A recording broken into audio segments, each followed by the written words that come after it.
महाभारत के युद्ध में परमाणु बम का प्रयोग हुआ था, क्योंकि मोहनजोदाड़ो में ऐसे कंकाल मिले थे जिन पर रेडिएशन का असर था। बहुत से लोगों को लगता है कि महाभारत युद्ध के बाद महाभारत की कहानी खत्म हो जाती है, लेकिन आपको जानकर हैरानी होगी कि असली कहानी तो युद्ध खत्म होने के बाद ही शुरू होती है। ऐसा भी माना जाता है कि महाभारत का युद्ध कभी पूरा नहीं हुआ था। ये युद्ध कलयुग में कली युद्ध अर्थात तृतीय विश्व युद्ध के रूप में पूरा होगा। महाभारत ग्रंथ को पांचवा वेद भी कहा जाता है। दुनिया को ज्ञान की राह दिखाने वाला ग्रंथ भगवत गीता भी महाभारत का हिस्सा है। महाभारत में कई घटना संबंध और ज्ञान विज्ञान के रहस्य छुपे हुए हैं। महाभारत का हर पात्र जीवंत है, चाहे वो कौरव पांडव कर्ण और कृष्ण हो या धृष्टद्युम्न शल्य शिखंडी और कृपाचार्य हो। महाभारत सिर्फ योद्धाओं की गाथाओं तक सीमित नहीं है। महाभारत से जुड़े श्राप वचन और आशीर्वाद में भी रहस्य छुपे हुए हैं। कई रहस्यमय योद्धा भी महाभारत युद्ध में मौजूद थे, लेकिन जिनकी चर्चा बहुत ही कम की जाती है। महाभारत का युद्ध 18 दिन ही क्यों चला? क्यों महाभारत ग्रंथ में 18 पर्व हैं? क्यों युद्ध के बाद 18 योद्धा शेष बचते हैं? क्यों कुरुक्षेत्र में ही महाभारत का युद्ध लड़ा गया था? कौन था पूरे महाभारत का मास्टरमाइंड जिसने बिना कुछ किए सबको ठिकाने लगा दिया? हम आपको महाभारत से जुड़े हुए ऐसे ही 24 रहस्यों को बताने वाले हैं जो टीवी पर तो कभी दिखाए ही नहीं गए हैं। वीडियो थोड़ा लंबा जरूर है, लेकिन इस वीडियो से आपके जीवन में बहुत कुछ सीखने को मिलने वाला है और साथ ही प्राचीन भारत के इतिहास और तकनीक के बारे में भी बहुत कुछ जानने को मिलेगा। सबसे पहले हम कुरुवंश का पूरा परिचय जानेंगे ताकि वीडियो को समझने में आसानी हो सके। इसके बाद हम जानेंगे महाभारत के चौंकाने वाले रहस्यों को पुराणों के अनुसार। ब्रह्मा से अत्रि, अत्रि से चंद्रमा, चंद्रमा से बुद्ध और बुद्ध से इलानंदन, इलानंदन से पूर्वा का जन्म हुआ, पूर्वा से आयु, आयु से राज नहस और नहस से ययाति का जन्म हुआ, ययाति से पुरु का जन्म हुआ। पुरुवंश में भरत और भरत के कुल में राजा कुरु हुए और यहीं से कुरु वंश की शुरुआत हुई। राजा कुरु के कुल में राजा शांतनु का जन्म हुआ। राजा शांतनु हस्तिनापुर के राजा बने। राजा शांतनु को गंगा बहुत पसंद आती है, इसीलिए वो उनसे विवाह करने के लिए बोलते हैं। गंगा ने शांतनु का प्रस्ताव स्वीकार कर लिया, लेकिन उन्होंने शांतनु से एक ही बात कही कि आप मुझसे कभी भी कोई सवाल नहीं पूछेंगे। चाहे मैं कुछ भी करूं, आप मुझे नहीं रोकेंगे। यदि आपने मुझसे कभी भी कोई भी सवाल किया तो मैं आपको छोड़कर चली जाऊंगी।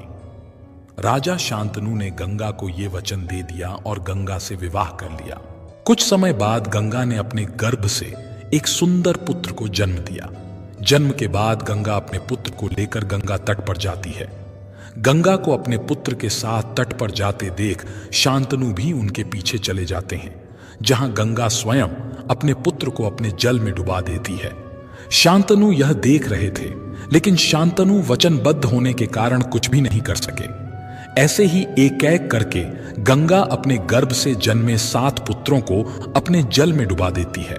शांतनु तट पर चुपचाप खड़े होकर देखने के अलावा कुछ नहीं कर पाते। वो एक असहाय मछली की तरह तड़प रहे थे, क्योंकि गंगा के वचन का कांटा उनकी गर्दन में फंसा हुआ था। वे गंगा से कुछ नहीं पूछ सके। समय आने पर गंगा ने अपने 8वें पुत्र को जन्म दिया। गंगा अपने 8वें पुत्र को लेकर अपने जल में बहाने चली जाती है। फिर शांतनु भी गंगा के पीछे पीछे चल देते हैं। इस बार शांतनु ये सहन नहीं कर पाते और गंगा को ऐसा करने से रोकते हैं। गंगा बोलती है, आप वचनबद्ध हैं महाराज। जवाब में शांतनु कहते हैं कि जिसने तुम्हें वचन दिया था वो तो चक्रवर्ती सम्राट था, लेकिन जो तुम्हें रोक रहा है वो एक पिता है। तुमने एक एक करके मेरे पुत्रों को मार डाला है, लेकिन अब मैं इस 8वें पुत्र को मरने नहीं दूंगा। तुम्हें बताना होगा कि मेरे पुत्रों को जल में क्यों बहा देती हो। तब गंगा कहती हैं कि ये 8 पुत्र 8 वासु थे, जिन्हें पिछले जन्म में ऋषि वशिष्ठ ने मनुष्य रूप में जन्म लेने का श्राप दिया था, लेकिन मैंने इनको जल में बहाकर इनको श्राप से मुक्ति दिला दी है। लेकिन इस 8वें पुत्र को मैं जल में नहीं बहा रही हूं।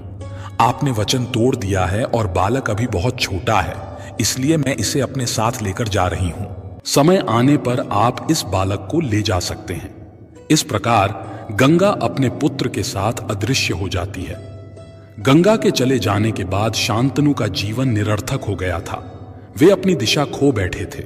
राजपाठ में भी उनका मन नहीं लगता था। उनके जीवन में केवल अपने पुत्र देवव्रत को देखने की आशा बची थी।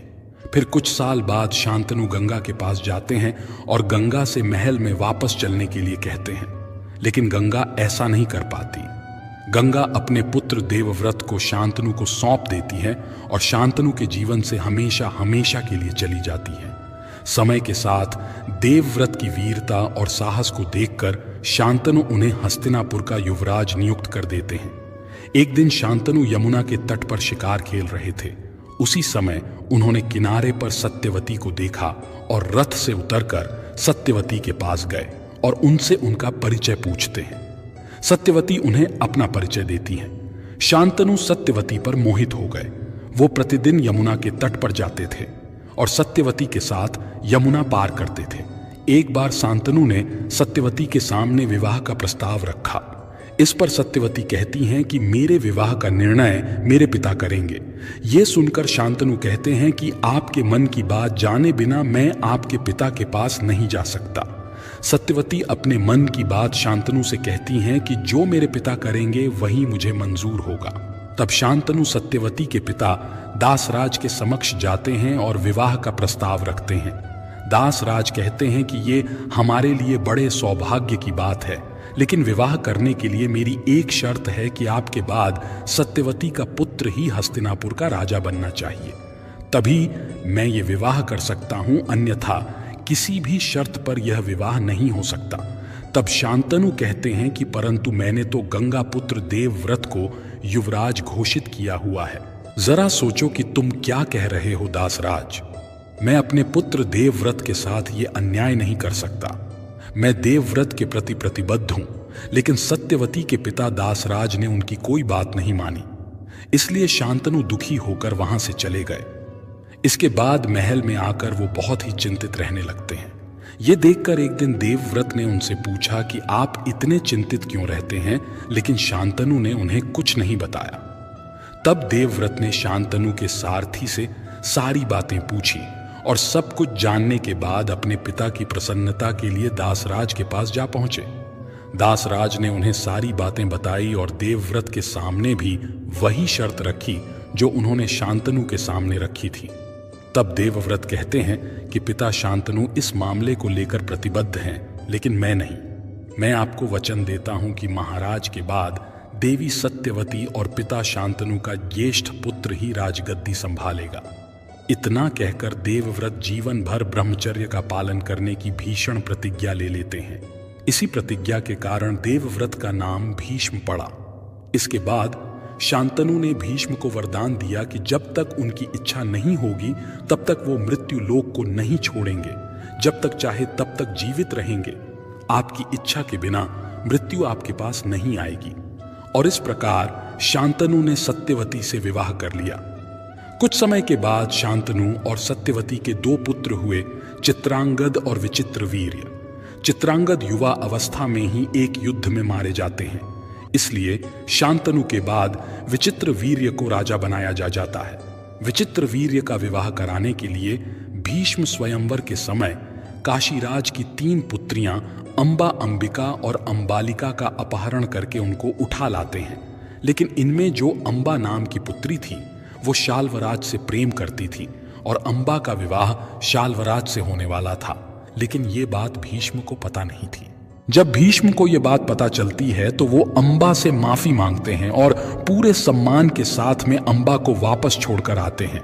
लेकिन जब अंबा शाल्वराज के पास जाती है और उनसे विवाह करने को बोलती है तो शाल्वराज विवाह करने का मना कर देते हैं और बोलते हैं कि तुम किसी और के द्वारा जीती गई हो, इसलिए मैं तुमसे विवाह नहीं कर सकता।